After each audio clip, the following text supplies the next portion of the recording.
एक राजपुरोहित थे। वे अनेक विधाओं के ज्ञाता होने के कारण राज्य में अत्यधिक प्रतिष्ठित थे। बड़े बड़े विद्वान उनके प्रति आदर भाव रखते थे, पर उन्हें अपने ज्ञान का लेशमात्र भी अहंकार नहीं था।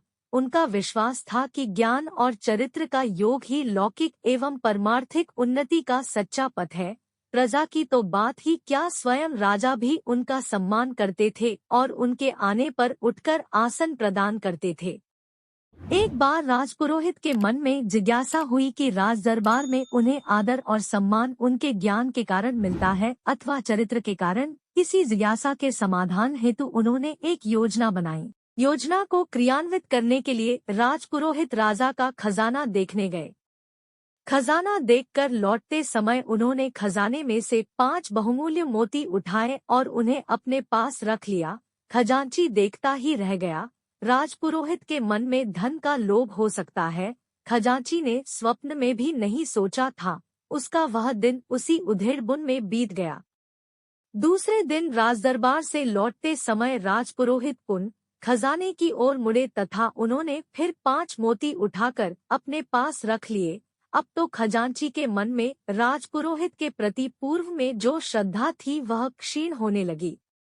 तीसरे दिन जब पुन वही घटना घटी तो उसके धैर्य का बांध टूट गया। उसका संदेह इस विश्वास में बदल गया कि राजपुरोहित की नीयत निश्चित ही खराब हो गई है।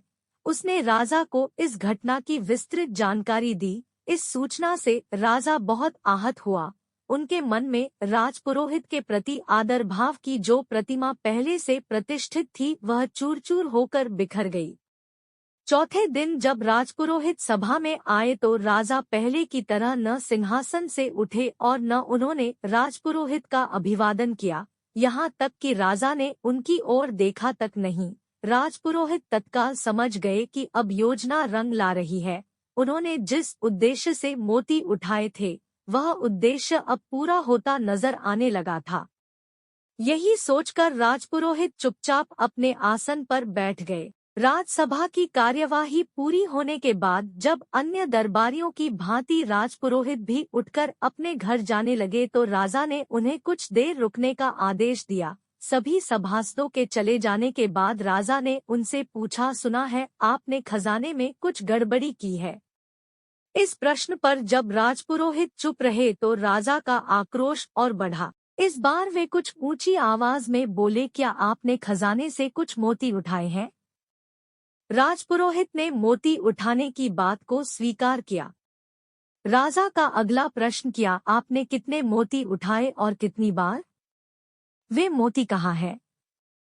राजपुरोहित ने एक पुड़िया जेब से निकाली और राजा के सामने रख दी जिसमें कुल 15 मोती थे। राजा के मन में आक्रोश, दुख और आश्चर्य के भाव एक साथ उभर आए। राजा बोले, राजपुरोहित जी, आपने ऐसा गलत काम क्यों किया? क्या आपको अपने पद की गरिमा का लेश मात्र भी ध्यान नहीं रहा? ऐसा करते समय क्या आपको लज्जा नहीं आई? आपने ऐसा करके अपने जीवन भर की प्रतिष्ठा खो दी। आप कुछ तो बोलिए, आपने ऐसा क्यों किया?